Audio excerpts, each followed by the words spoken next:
రాష్ట్ర ఖజానాను గత జగన్ ప్రభుత్వం లూటీ చేసిందన్నారు సీఎం చంద్రబాబు. రేషన్ బియ్యం అక్రమ రవాణాపై ఉక్కుపాదం మోపుతామని ప్రజలకు సమాచారం తెలిస్తే చెప్పాలన్నారు. కలెక్టర్ల సదస్సు తొలి రోజు సుదీర్ఘంగా సాగింది. శాఖల వారీగా చంద్రబాబు సమీక్ష చేశారు. సమస్యలుంటే చెప్పండని అధికారులకు సూచించారు Chandrababu. 14th finance commission, 15th finance commission రెండు కమిషన్లు వచ్చాయి బైఫర్కేషన్ అయిన తర్వాత. 14th ఫైనాన్స్ కమిషన్ 14 నుంచి అమలులోకి వచ్చింది, 14-15 నుంచి ఆ ప్రాంతంలో.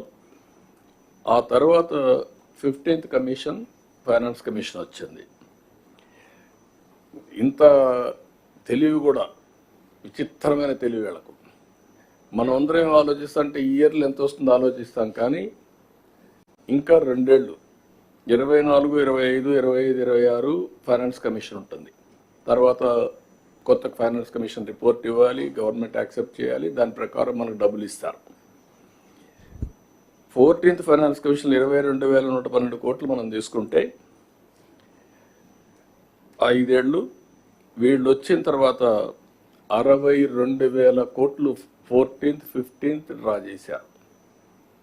15th ఫైనాన్స్ కమిషన్ 24, 25, 25, 26 కూడా డ్రా చేసేశారు. ఈ 2 ఏళ్ళకు కూడా డబ్బులు వచ్చే పరిస్థితి లేదు. అంటే ఆపర్చునిటీ కూడా ఏ విధంగా ఎక్స్ప్లాయిట్ చేశారనేది ఒక ఎగ్జాంపుల్ ఇది.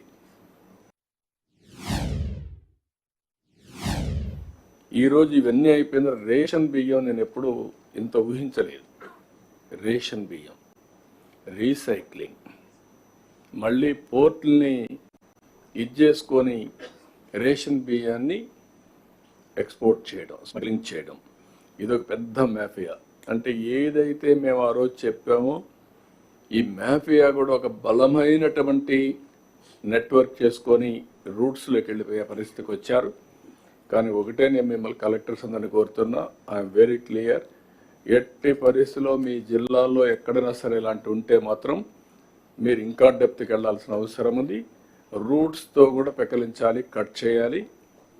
ఇవి రాబోయే 2-3 నెలల్లో ఈ ప్రభుత్వం ఎక్కడ ఉపేక్షించాం, ఫర్మ్గా ఉంటాం. మిమ్మల్ని కూడా అందుకే నేను కోరుతున్నా, దీన్ని ఏ విధంగా చేయాలో ఎప్పటికి కూడా ఐడియాస్ ఇస్తాం. మీరు కూడా ముందుకు పోవాల్సిన అవసరం ఉంది.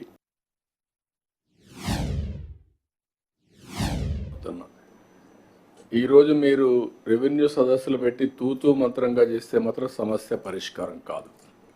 నేను రిపీట్గా చెప్తున్నా, హ్యూమన్ యాంగిల్లో పనిచేయాలి. ఏ సమస్య అయినా ఆ సమస్యకు పరిష్కార మార్గాన్ని మీరు చూపించాలి. సరైన మార్గంలో వెళ్లాల్సిన అవసరం ఉంది. ఇక్కడి నుంచి ఇంకొక ఆఫీసర్గా పంపించినంత మాత్రాన సమస్య పరిష్కారం కాదు. చాలా దిక్కల్లో నేను చూశాను, క్వాలిటేటివ్ డిస్పోజల్ లేదు. నిన్న కూడా నేను 2 hours కూర్చున్నాను. ఓన్లీ పబ్లిక్ గ్రీవెన్సెస్ రెడ్రెస్ల పైన 2 hours కూర్చున్నాను. అంత మునుపు 4-5 గంటలు కూర్చున్నాం. We're breaking our heads. Only 4 డిపార్ట్మెంట్లు 90% ఉన్నాయి. Revenue 60%, law and order another 15-20%, అక్కడి నుంచి Panchayati Raj and also municipal administration. ఈ 5-6 డిపార్ట్మెంట్లోనే 90% గ్రీవెన్స్ ఉండే పరిస్థితి వస్తూ ఉంది. If you sort it out all grievances, then only nominal ఉంటాయి. ఎక్కడ పోయినా తిరిగి మాకు ఇస్తున్నారంటే ప్రజల్లో కూడా అన్రెస్ట్ వస్తూ ఉందంటే బికాస్ వీఆర్ నాట్ ఏదైతే క్వాలిటేటివ్ డిస్పోజల్ కానీ క్వాలిటేటివ్ రెడ్రెస్లు కానీ జరగడం లేదు. దీన్ని కూడా మీరు ఫ్రాంక్గా చెప్పండి, what is your problems. We're prepared to listen to you. అల్టిమేట్గా నాన్ ఫైనాన్షియల్, ఫైనాన్షియల్ ప్రాబ్లమ్స్.